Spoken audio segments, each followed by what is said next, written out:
అంగస్తంభన వైఫల్యం erection failure అంటే ఏమిటి? ఓ మనిషి సెక్స్ చేయాలనుకున్నప్పుడు అంగం గట్టిపడకపోవటం కానీ, గట్టిపడిన అంగం యోని లోపలకు ప్రవేశించడానికి ముందు కానీ, ప్రవేశించి ఇంద్రియం కారిపోవటానికి ముందు కానీ, వీర్యం కారిపోకుండా మెత్తగాని జరిగినప్పుడు దాన్ని అంగస్తంభన సమస్య అంటాం. ప్రతి ఒక్క మనిషికి జీవితంలో కొన్నిసార్లైనా అంగస్తంభన వైఫల్యం జరుగుతుంది. ఇది అతి సహజం. ఇదే అంగస్తంభన వైఫల్యం అప్పుడప్పుడు కొన్నిసార్లు జరుగుతుంటే అది ఆలోచించాల్సిన విషయం. అట్లా కాకుండా సెక్స్ ప్రయత్నం చేసిన ప్రతిసారి లేదా దాదాపు అన్నిసార్లు గట్టితనం రాకపోవటం, వచ్చిన గట్టితనం నిలవకపోవటం గాని జరిగితే అది నిజమైన అంగస్తంభన వైఫల్యం. దీన్ని మెడికల్ భాషలో ఎరెక్టైల్ డిస్ఫంక్షన్ అంటాం. అంటే ప్రతి ఒక్క ఎరెక్షన్ ఫెయిల్యూర్ ని, ప్రతి ఒక్క అంగస్తంభన వైఫల్యం ఎరెక్టైల్ డిస్ఫంక్షన్ కాదు. మాటిమాటికి గనక ఇది వస్తుంటే మాత్రమే ఎరెక్టైల్ డిస్ఫంక్షన్ అనాలి. ఇట్లా ఎందుకు అంగస్తంభన వైఫల్యం ఎరెక్షన్ ఫెయిల్యూర్ వస్తుంది?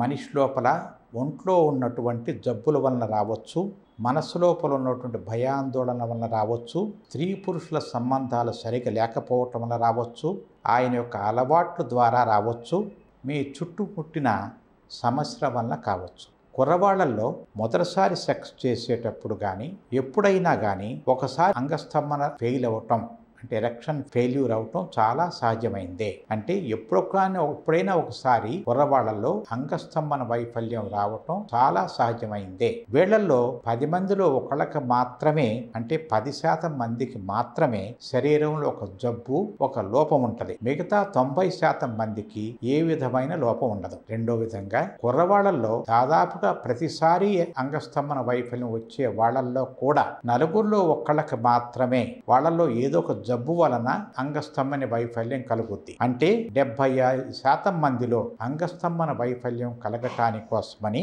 కారణం మీ ఒంట్లో ఉండదు. ఇది ముఖ్యంగా పెర్ఫార్మెన్స్ యాంగ్జైటీ వలన వస్తుంది. పెర్ఫార్మెన్స్ యాంగ్జైటీ అంటే ఏమిటి?